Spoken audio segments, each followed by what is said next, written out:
I've switched to the cheapest Xiaomi-made phone this year for a few days. It's going in direction really cheap this year, any good. Here are a few minutes with everything that you need to know about the budget Poco C40. Let's inspect.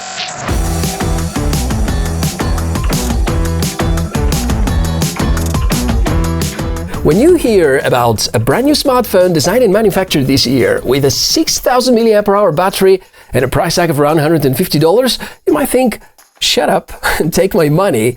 But with a chipset which we see in mass production for the first time and some other specifications which are somewhat suspicious, I think we should pay full attention to the brand new Poco C40. And you probably know Poco for being the budget-oriented Xiaomi brand, and pretty sure this is going to be the cheapest 2022 smartphone done by one of the Xiaomi-related companies. And by the way, really nice to meet you. My name is Michael. What we do on the channel is to inspect fresh and cool tech, always searching for the best value products. And now we're trying to figure out whether this is the best value phone of 2022. It really is tough to find suitable competition, but Samsung have the similarly priced A13, which I never got the chance to thoroughly test. I guess the main question for many of you would be to choose between this new cheap smartphone or something mid-range, albeit second-hand from 2020 or 2021. The best way to decide this is to really make a deep dive. Well, not literally, because apparently there wouldn't be any waterproof rating. Poco was so kind to provide me with a review unit, so not bad looking box so far. In fact, there barely is any difference to the way Xiaomi branded top models are being sold. The exactly same cardboard material, the yellow style even looks catchy. Inside, here's the phone. We'll leave it aside for a moment. Checking on the user guide, the warranty terms, surprisingly, no protective case, which Poco devices traditionally get for free. There's a charger though, nothing fancy unfortunately. And back to the phone, at the first sight, it's big. Plastic, no premium feeling, but for the price tag we expect nothing more than that. And looks like we already have some sort of explanation about the absent protective case. It is integrated. Look at the backside, it covers, well, all the sides of the phone, acts as thick protective layer and has leather-styled texture, which may sound silly, but is very effective solution because it's the least slippery kind of bag that I've felt for a long time. The phone looks to be well built. Poco have been thoughtful about leaving precautions to absorb the energy in case of accidental drops. I've tried it myself, not willingly, and currently that's the only mark left. Once you power the phone on, you're gonna remain unimpressed by the display. It has good size and is protected by Gorilla Glass, but it's pale, colors are not vibrant, and brightness is rather vague, because it's not AMOLED. Which, again, should not be the reason for much of criticism given the price tag. Therefore, a few moments to respect the specs. There's an octa-core processor made by the company JLQ. It's paired with 3 or 4 GB RAM, micro SD slot, internal storage which could be 32 or 64 GB. There's a fingerprint scanner, headphone jack, even FM radio enabled. Specs sound interesting, but there are a few key areas that we need to analyze because usually the truth is somewhere beyond these numbers. Octa-core processor inside, and it's the first time we see a system on a chip done by the Chinese company JLQ, Shenzhen based, and this system on a chip inside is manufactured by the Samsung 11nm FinFET process. Understand, a bit outdated.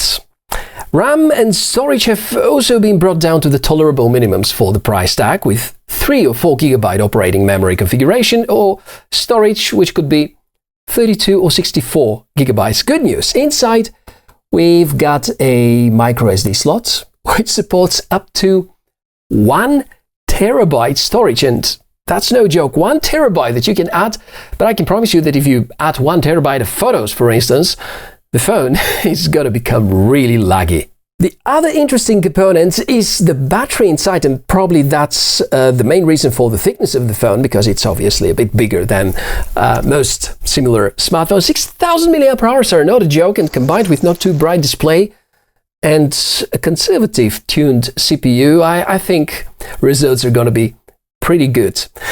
Charging, however, takes really a long time. There's a 10-watt charger included in the box. Good news is that you can count on up to 18-watt sort of fast charging. Since the only way to find out about the real-life performance is to actually use the phone, this is the exact kind of experience I'm gonna share with you. But first, since the chipset here is very new, let me go through a few benchmarks that are popular. AnTuTu score of the Poco C40 is far from ideal. It is way behind not only flagships, but also mid-ranges from the past years. Similar is the achievement with Geekbench. Gaming is not really a key strength for the Poco C40.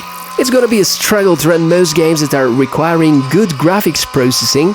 The usual ones that I try and test, like real racing, is a bit stuttery at acceptable level. First-person shooters, okay-ish, but also kind of laggy. As for basic and lightweight games, just about right. So if Angry Birds or slicing fruits is enough to relieve some stress, that's gonna be fine. Unless you want to play it outdoors, because visibility of a 400 nit display may sometimes look worse than a decade-old Samsung Galaxy S1. I kid you not.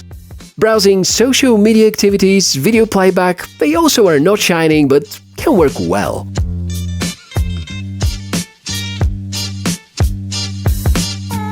The camera of every smartphone these days is perhaps among the most important qualities. In here, because we really go budget, there's a dual camera setup. The rest is gimmick. So this here says AI, this is the LED, the flash, and we've got two cameras, one for macro, the other one is the main camera. Performance, let's say it's limited because of the overall system-on-a-chip stack and the not-so-capable NPU. But if we start with reviewing the daytime photography, you're going to notice that the pictures that are taken by this phone are not that far from the quality of modern flagships. Low-light photography, on the other hand, could be troubled, although once again the night mode in the MIUI app is very, very capable. With some creativity, photos can be great for social media. I think these examples are a good proof to my words. Sadly, the portrait mode is rather bad, with a lot of mistakes that the software does about what to blur and what not to. Video is up to 1080p, 30 frames per second, looks quite shaky, so better prioritize photography over videography. Poco C40 with the microphone test and the selfie camera test. Not really sure if it can withstand the wind and whether it's going to be too much of a disturbance. But I really like the field of view. And the question is, do you like the front selfie camera? Let me know, comment below. Software-wise, having MIUI 13 is nice. However, it runs on the old Android 11 version. Eventually, it's going to grow up to Android 12. Although streamlined, you're gonna find most MIUI popular features, a lot of customizations, wallpapers, even the themes engine is in place. I think I prefer the light mode of the user interface because the dark is not visible at all in daytime. As for audio quality, here's a sample to test the speakers.